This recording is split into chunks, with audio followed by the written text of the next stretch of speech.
गेहूं के दाने। एक समय की बात है जब श्रावस्ती नगर के एक छोटे से गांव में अमरसेन नामक व्यक्ति रहता था।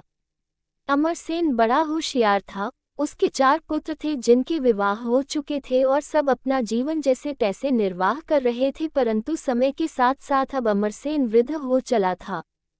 पत्नी के स्वर्गवास के बाद उसने सोचा कि अब तक के संग्रहित धन और बची हुई संपत्ति का उत्तराधिकारी किसे बनाया जाए।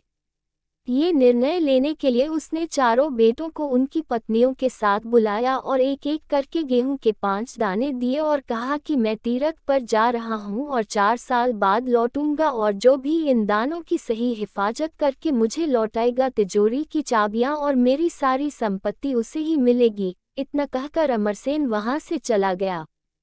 पहले बहू बेटे ने सोचा, बुढ़ा सठिया गया है, 4 साल तक कौन याद रखता है, हम तो बड़े हैं तो धन पर पहला हक हमारा ही है।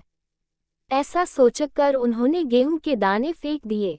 दूसरे ने सोचा कि संभालना तो मुश्किल है, यदि हम इन्हें खा लें तो शायद उनको अच्छा लगे और लौटने के बाद हमें आशीर्वाद दे दे और कहे कि तुम्हारा मंगल इसी में छुपा था और सारी संपत्ति हमारी हो जाएगी। यह सोचकर उन्होंने वो 5 दाने खा लिए।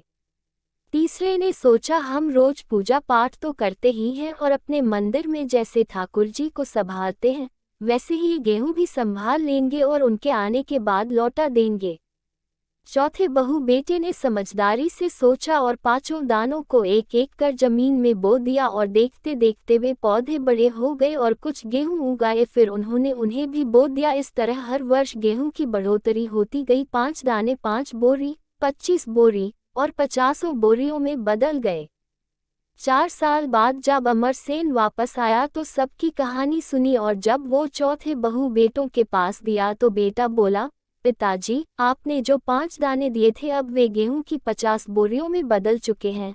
हमने उन्हें संभल कर गोदाम में रख दिया है, उन पर आप ही का हक है। ये देख अमरसेन ने फौरन तिजोरी की चाबियां सबसे छोटे बहू बेटे को सौंप दी और कहा, तुम ही लोग मेरी संपत्ति के असल हकदार हो। इस कहानी से हमें शिक्षा मिलती है कि मिली हुई जिम्मेदारी को अच्छी तरह से निभाना चाहिए और मौजूद संसाधनों, चाहे वो कितने कम ही क्यों न हो, का सही उपयोग करना चाहिए। गेहूं के 5 दाने एक प्रतीक हैं जो समझाते हैं कि कैसे छोटी से छोटी शुरुआत करके उसे एक बड़ा रूप दिया जा सकता है।